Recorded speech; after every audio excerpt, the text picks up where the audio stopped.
Yes, good morning to all of you. In the last class, we were discussing about the Carnot cycle. In this Carnot cycle, we have discussed two processes. First one is isothermal expansion and second one is adiabatic expansion. Okay, and we have also studied about the graph. हमने graph को start किया था ए point से, जहां पर gas का जो initial pressure, volume और टेम्परेचर होता है वो क्या होता है, P1, V1 एंड T1. ये हमारे पास एक सिलेंडर था और इस सिलेंडर के अंदर जो भी गैस है, हमने सबसे पहले इस सिलेंडर को उठा करके कहाँ रखा था, तो आंसर है सोर्स के ऊपर. तो सोर्स के ऊपर रखने से क्या होगा, यहां से हीट एनर्जी मिलेगी इसको. ये कंडक्टिंग वॉल है और ये भी कंडक्टिंग वॉल है, तो इनमें हीट का एक्सचेंज हो सकता है. तो हम जैसे ही उठा करके इसको इसके ऊपर रखेंगे तो यहां से हीट जाएगी पिस्टन के अंदर, और पिस्टन फ्री है तो ये धीरे धीरे ऊपर की तरफ बढ़ेगा. अगर ये ऐसा ऊपर की तरफ बढ़ेगा तो हम बोलेंगे एक्सपेंशन होगा, क्योंकि वॉल्यूम इंक्रीज हो रही है. तो इनिशियली जब हमने प्रोसेस को शुरू किया था, जब हमने इस पिस्टन को यहां पर रखा था, और उस समय पर प्रेशर, वॉल्यूम और टेम्परेचर क्या थे, P1, V1 and T1. Okay, फिर हमने क्या किया, यहां पर इसको रखा और धीरे धीरे फिर ये पिस्टन ऊपर की तरफ जाने लगा, तो एक्सपेंशन होने लगा. लेकिन इस पूरी प्रोसेस में एक चीज कांस्टेंट थी, दैट इज टेम्परेचर. जब ये पिस्टन यहां रखा गया था तब उसका टेम्परेचर T1 था. एक्सपेंशन हो चुका है, एक्सपेंशन होने के बाद भी टेम्परेचर T1 ही है. सो दिस इज आइसोथर्मल एक्सपेंशन. तो हम इसको क्या लिखेंगे, आइसोथर्मल एक्सपेंशन. ये है isothermal expansion from A to B in this graph. और यहां पर वॉल्यूम कितनी थी, तो आंसर है V1, और B ग्राफ यहां तक, B पॉइंट तक पहुंचने तक इसकी वॉल्यूम कितनी हो चुकी है, V2. So this is the V1, V2. अब हम लोग क्या कैलकुलेट करेंगे कि इस एक्सपेंशन में कितना वर्क डन हुआ. सबसे पहली बात, इसमें वर्क डन कौन कर रहा है, we are doing the work और system is doing the work. तो आंसर है system is doing the work. यहां पर जो गैस के पार्टिकल्स हैं वो एनर्जी गेन करते हैं और अपनी इंटरनल एनर्जी से इस पिस्टन को ऊपर की तरफ लेकर के जा रहे हैं. तो system is doing the work. System work कर रहा है, एक्सपेंशन हो रहा है. एक्सपेंशन हो रहा है तो मतलब वॉल्यूम इंक्रीज हो रही है और पॉजिटिव वर्क डन आएगा इस केस में. ओके, तो वर्क डन कैसे कैलकुलेट कर सकते हैं, तो हम लोग इस ग्राफ का एरिया निकाल सकते हैं. ये पूरे ग्राफ का यहां तक ये एरिया कैलकुलेट कर देंगे तो हमारे पास क्या आ जाएगा, इस ग्राफ का वर्क डन आ जाएगा. इस ग्राफ से हम लोग वर्क डन कैलकुलेट कर सकते हैं. ये हो गया. ओके, तो ये आइसोथर्मल एक्सपेंशन था, क्योंकि इस पूरी प्रोसेस में टेम्परेचर कांस्टेंट है. यहां पर भी T1 था, यहां पर भी टेम्परेचर T1 है, लेकिन प्रेशर, वॉल्यूम चेंज हो चुके हैं. तो उसके बेसिस पर हमने वर्क डन का फॉर्मूला लगाया. आइसोथर्मल प्रोसेस में वर्क डन कैसे कैलकुलेट करते हैं, W is equal to R T log V2 upon V1. तो हमने ये फॉर्मूला लगा दिया, R T1. किस टेम्परेचर पर ये एक्सपेंशन हो रहा है, T1 टेम्परेचर पे. यहां पर भी T1 है, यहां पर भी T1 है, तो इसको लिख दिया T1 log base E V2 divide by V1. This is the basic formula of the isothermal expansion. Okay, इसके बाद एडियाबैटिक एक्सपेंशन करेंगे. अब एडियाबैटिक एक्सपेंशन करने के लिए क्या करना पड़ेगा, we have to put this cylinder on the insulating stand. हमें इसको इंसुलेटिंग स्टैंड के ऊपर रखना पड़ेगा, क्योंकि इसकी ये वाली वॉल जो है, ये जो सिलेंडर है, इसकी जो नीचे वाली जो वॉल है, ये कंडक्टिंग वॉल है. इसको भी नॉन कंडक्टिंग बनाना है. इसको नॉन कंडक्टिव बनाने के लिए इस स्टैंड के ऊपर रख देंगे. स्टैंड के ऊपर रख देंगे तो ये इंसुलेटिंग स्टैंड है, तो नीचे वाली वॉल भी नॉन कंडक्टिंग हो जाएगी. अब फिर से हम देख रहे हैं कि ये गैस एक्सपेंड, ये क्या हो रहा है, पिस्टन ऊपर की तरफ जा रहा है, अभी भी एक्सपेंशन हो रहा है. अभी भी एक्सपेंशन हो रहा है, तो कौन एक्सपेंशन कर रहा है, कौन वर्क डन कर रहा है, तो आंसर है गैस के पार्टिकल्स ही अभी भी वर्क डन करेंगे, और ये अपनी एनर्जी को खर्च करके पिस्टन को ऊपर की तरफ लेकर के जा रहे हैं. देखिए पहले क्या था, पहले हमने इसको सोर्स पे रखा हुआ था, तो ये अपनी जितनी भी एनर्जी खर्च करते थे इस पिस्टन को ऊपर ले जाने में, उतनी एनर्जी इनको सोर्स से दोबारा मिल जाती थी. तो इस वजह से इसका टेम्परेचर कांस्टेंट रहता था. लेकिन अभी ये पार्टिकल अपनी इंटरनल एनर्जी से इस पिस्टन को ऊपर लेकर के जाएंगे, तो इनका टेम्परेचर डिक्रीज हो जाएगा. The gas is doing the work, the internal energy of the particle will decrease and the temperature will decrease. Internal energy कम हो जाएगी तो टेम्परेचर भी कम हो जाएगा. तो यहां पर ये B से C तक का जो ग्राफ है, इसको हमने लिखा था adiabatic expansion. This is adiabatic expansion from B to C. The pressure at B is P2, volume V2 and temperature T1 and at C P3 V3 T2। देखिए यहाँ पर टेम्परेचर T1 था और इस जगह पर टेम्परेचर T2 हो चुका है। अच्छा, ये एक्सपेंशन कब तक करवाना है? तो आंसर है जब तक कि इसका टेम्परेचर T2 नहीं हो जाता, मतलब कि किसके बराबर? सिंक के टेम्परेचर के बराबर नहीं हो जाता। तो हमने इसको इंसुलेटिंग स्टैंड पर रखा, पिस्टन ऊपर जा रहा है और ऊपर जा रहा है तो इसकी वजह से इसका टेम्परेचर कम होता जा रहा है। पहले टेम्परेचर था T1, धीरे धीरे टेम्परेचर कम होते होते कितना हो गया? T2। टेम्परेचर कितना हो गया? T2 हो गया। तो जब तक इसका टेम्परेचर T2 नहीं हो जाएगा तब तक हम इसको इंसुलेटिंग स्टैंड पर रखेंगे। हमें प्रेशर और वॉल्यूम से अभी कोई मतलब नहीं है, हमें इसका टेम्परेचर क्या करना है? T2 करना है। तो इंसुलेटिंग स्टैंड पे रख करके एक्सपेंशन होने दे रहे हैं, एक्सपेंशन हो रहा है और अल्टीमेटली लास्ट में जाकर के इसका टेम्परेचर T2 हो गया और हमने ये एक्सपेंशन रोक दिया। कैसे रोक दिया? तो आंसर है इस सिलेंडर को उठा करके सिंक पे रख देंगे, वो हमारी नेक्स्ट प्रोसेस होगी। अब इस केस में वॉल्यूम हो चुकी है V3, तो वर्क डन निकालेंगे from B to C। B to C निकालने के लिए ये वाला वर्क डन आएगा, दिस वन, जिसको मैं डार्क कर रहा हूं, दिस एरिया। ये तो था हमारा A से B का वर्क डन, इसकी बात नहीं कर रहे हम अभी, हम बात कर रहे हैं from B to C। B to C work done निकालना है तो ग्राफ से भी निकाल सकते हैं, नहीं तो हमारे पास मैथमेटिकल फॉर्मूला भी है। एडियाबैटिक प्रोसेसेस में वर्क डन कैसे निकाला जाता है? W is equal to R upon 1 minus gamma. Gamma क्या था? गामा था Cp और Cv का ratio, the ratio of the molar specific heat of the gas. Okay, और ये गामा की वैल्यूज डिफाइंड होती हैं, जैसे कि मोनोएटॉमिक गैस होती है, डायएटॉमिक गैस होती है और ट्राइएटॉमिक गैसेस होती हैं, तो उनके लिए इसकी वैल्यूज 1.67, 1.4 और 1.28 इस तरह से वैल्यूज होती हैं। Anyways the formula is R upon 1 minus gamma, इसको हम स्टडी कर चुके हैं Cp अपॉन Cv में, एंड T2 माइनस T1, ये T2 minus T1, final temperature minus initial temperature, final temperature minus initial temperature, ये फॉर्मूला लगाया और हम इससे ये वर्क डन कैलकुलेट कर सकते हैं, and this is our second equation. ये सेकंड प्रोसेस की सेकंड इक्वेशन है। ओके, अब सिस्टम ने जितना वर्क करना था कर दिया, सिस्टम ने जितना वर्क डन करना था कर दिया। अब हमें वर्क डन करना पड़ेगा इसको दोबारा से कौन सी स्टेट में लाने के लिए? दोबारा से इसको इनिशियल स्टेट में लाने के लिए, बिकॉज कार्नो साइकिल, देखिए नाम से पता लग रहा है कार्नो साइकिल, साइकिल है तो ये रिवर्सिबल प्रोसेस होगी, मतलब कि इनिशियल स्टेट में फिर से आ जाएगा। वन साइकिल कंप्लीट होगा तो सिस्टम आपको फिर से P1 V1 T1 की स्टेट में मिलेगा। ओके, तो इनको मैं इरेज कर देता हूं। देखिए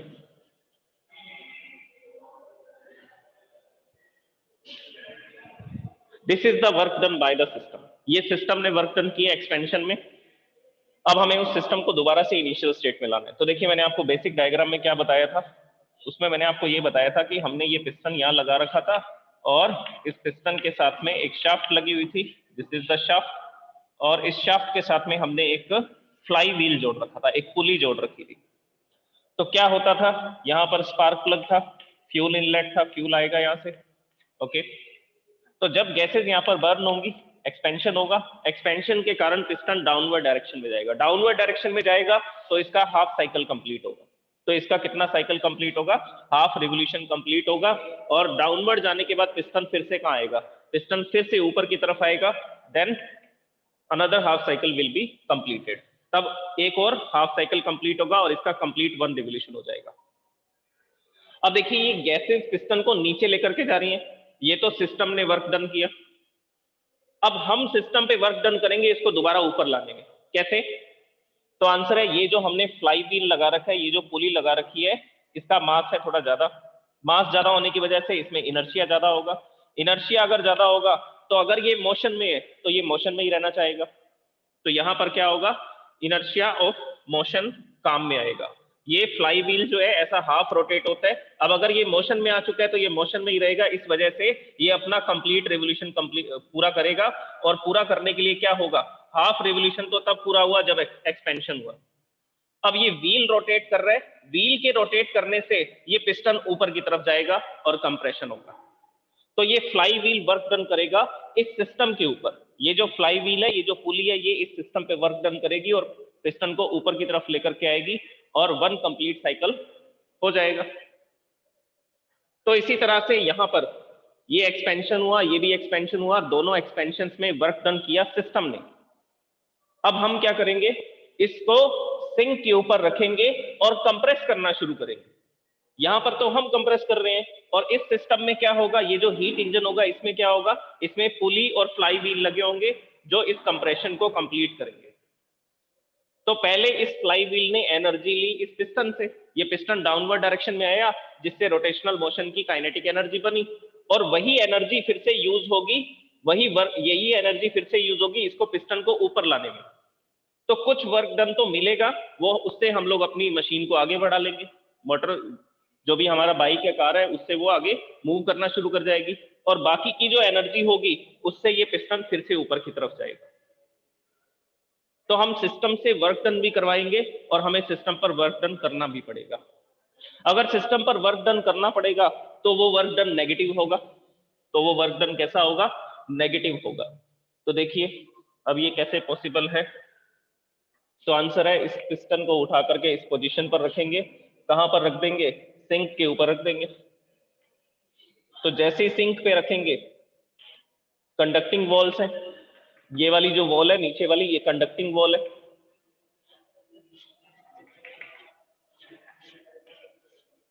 अब हम इसको कंप्रेस करना शुरू करेंगे।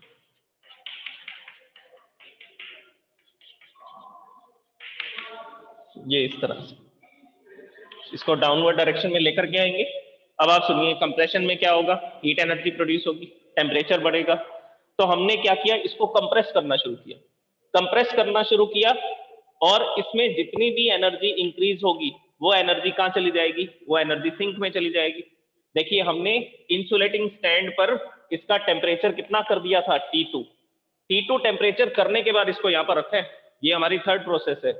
अब हम इस पर कंप्रेशन करेंगे, इसको दबाएंगे डाउनवर्ड डायरेक्शन में, तो कंप्रेशन होगा। कंप्रेशन होने से क्या होगा, यहां पर पार्टिकल्स की एनर्जी बढ़ेगी, इंटरनल एनर्जी जो है वो इंक्रीज होगी, और इंटरनल एनर्जी के इंक्रीज होने से इनका टेम्परेचर इंक्रीज होगा।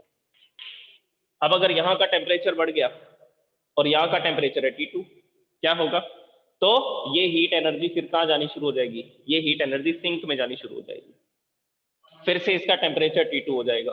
फिर हम कंप्रेस करेंगे, फिर से टेम्परेचर बढ़ेगा, फिर हीट एनर्जी इस सिलेंडर से सिंक में जाएगी।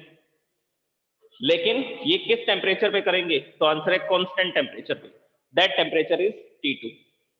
अगर कांस्टेंट टेम्परेचर पे कंप्रेशन हो रहा है तो देखिए, अब वॉल्यूम पहले इंक्रीज हो रही थी, अब ग्राफ को रिवर्स डायरेक्शन में लेकर के आएंगे जिससे वॉल्यूम का डिक्रीमेंट दिखाया जाएगा। तो यहां पर ये वॉल्यूम का डिक्रीमेंट हो रहा है, ये वॉल्यूम डिक्रीज हो रही है। P3 V3 T2 था, धीरे धीरे हमने वॉल्यूम को कम किया, कंप्रेशन किया, और कंप्रेशन करते करते इसको इस पॉइंट तक ले आए, D पॉइंट तक, और D पॉइंट पर इसका प्रेशर हो जाता है P4, वॉल्यूम हो जाती है V4, लेकिन टेम्परेचर रहता है T2। टेम्परेचर क्या रहेगा, T2। तो ये कौन सी प्रोसेस हुई, तो आंसर है ये हुआ आइसोथर्मल कंप्रेशन। ये जो C से D तक का जो मैंने ग्राफ बनाया है, ये किसको बताएगा, ये बताएगा आइसोथर्मल कंप्रेशन को। किसको बताएगा, isothermal compression.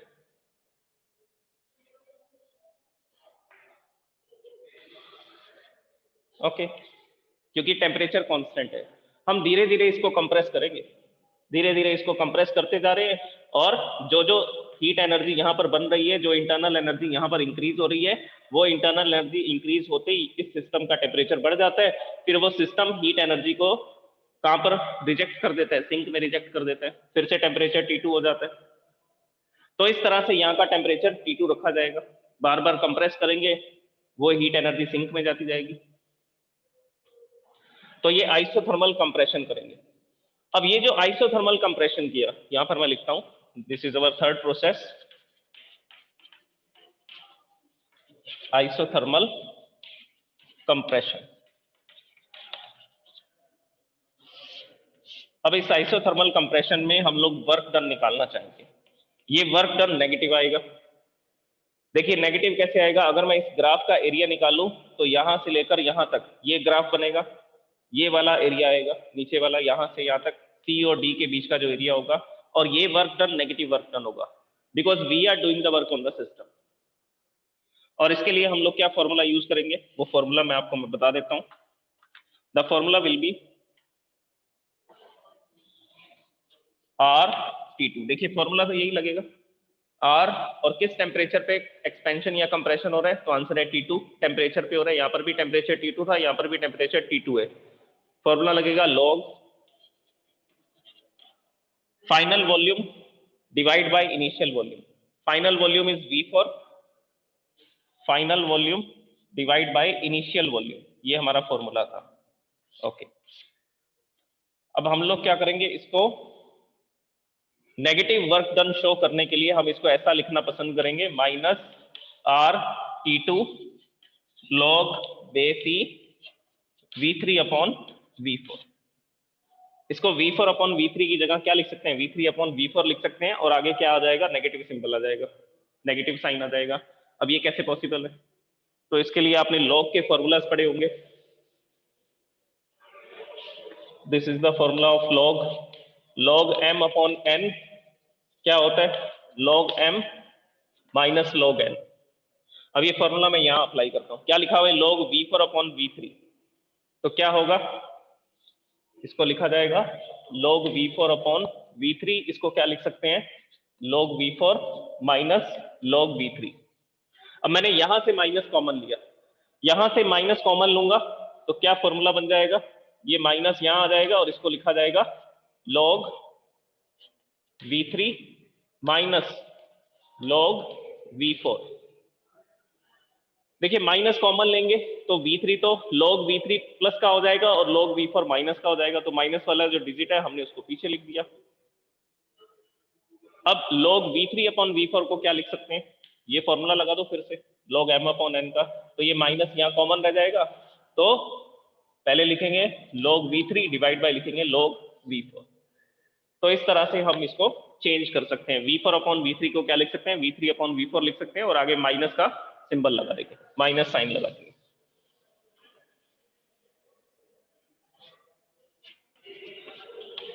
V4 upon V3 is equal to minus R T2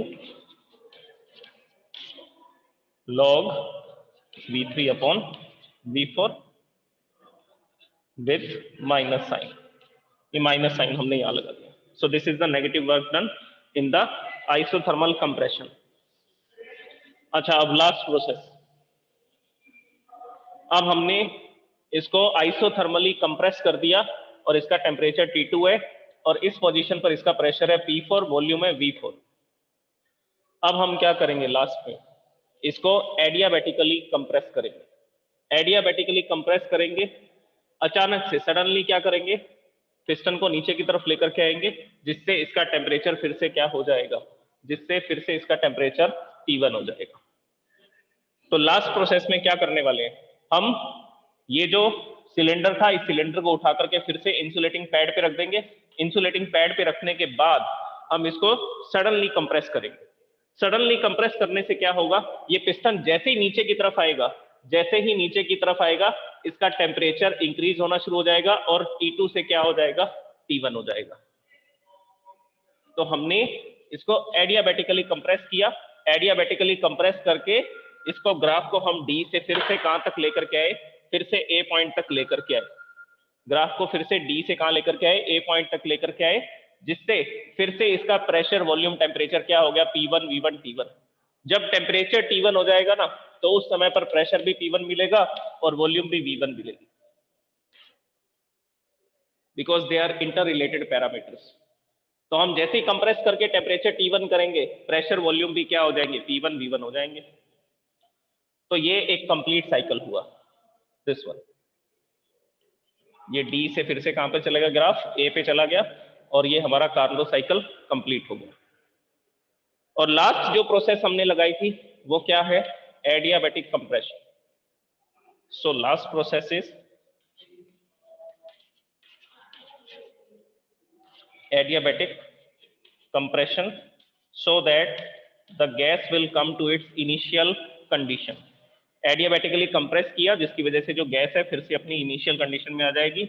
और इसमें वर्क डन का फॉर्मूला ये रहा, ये लिखा हुआ वर्क डन का फॉर्मूला। तो पहले ये फॉर्मूला लगा देते हैं, अच्छा, इसमें थर्ड प्रोसेस में, फर्स्ट प्रोसेस में जो वर्क डन होगा उसको W1 से लिखा था, सेकेंड प्रोसेस में सिस्टम ने जो वर्क डन किया दैट इज W2, और थर्ड प्रोसेस में work done W4, fourth process में जो वर्क डन है उसको हम W4 से लिखेंगे, W3 W4। फॉर्मूला लगेगा, ये तो कांस्टेंट है, इसको तो ऐसे ही लिख देंगे R1 माइनस गामा। फॉर्मूला क्या है, final temperature minus initial temperature. Final temperature is T1, initial temperature is T2।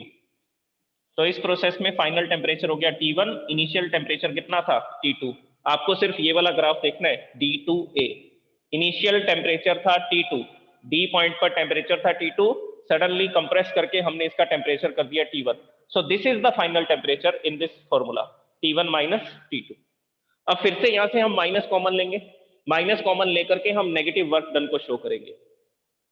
तो जैसे ही माइनस कॉमन लेंगे इसको लिख देंगे T2 माइनस T1। तो यहां लिखेंगे negative minus sign R upon 1 minus gamma, R upon 1 minus gamma and T2 minus T1। So this is our third equation and this is our fourth equation। तो ये चार इक्वेशंस मैंने आपको बना करके बता दी कि किस तरह से वर्क डन यहां पर लिखे जाएंगे। अब इसके बाद आएगा total work done in the Carnot cycle. Total work done निकालने के लिए क्या करेंगे, W1 plus W2 plus W3 plus W4, सारे वर्क डन को जोड़ देंगे, टोटल कर देंगे, सम कर देंगे। क्योंकि वर्क डन जो है वो कैसी क्वांटिटी है, वो तो स्केलर क्वांटिटी है। स्केलर क्वांटिटी है तो एल्जेब्रिक सम करेंगे, जो प्लस का है उसको प्लस में लिख देंगे, जो माइनस का है उसको माइनस में लिख देंगे। तो टोटल वर्क डन अब हम कैलकुलेट करते हैं। ये कंप्लीट साइकिल हो गया। हमारे कार और बाइक के इंजन में भी यही होता है, पहले एक्सपेंशन होता है, फिर जो पुली होती है या फ्लाई व्हील होता है वो उसको दोबारा से कंप्रेस करता है, कंप्रेस करके पिस्टन को फिर से इनिशियल कंडीशन में ले आता है, जिससे वहां का टेम्परेचर, प्रेशर और वॉल्यूम P1 V1 T1 हो जाते हैं। तो ये वन कंप्लीट साइकिल होता है। Now we will calculate the total work done in a Carnot cycle. एक कार्नोट साइकिल में कितना वर्क डन होगा।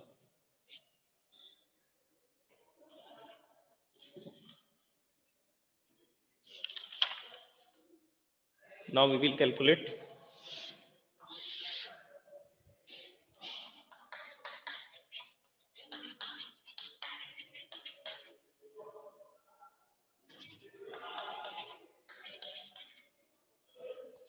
total work done in one cycle. The total work done will written as W। First process में W1 हुआ था, second process में W2, in the third process the work done is W3 and fourth process work done is W4। सबकी values put कर देंगे। ये W1 की value put करते हैं। W1 RT1 log V2 upon V1। तो यहां पर मैंने लिखा RT1 log V2 upon V1। This is the value of W1। W2 की वैल्यू ये रही, आपके सामने लिखी हुई है 1 R upon 1 minus gamma T2 minus T1। W3 ये रही W3 की वैल्यू माइनस R T2। तो यहां पर इसकी वैल्यू पुट कर देते हैं minus R T2 log V3 upon V4।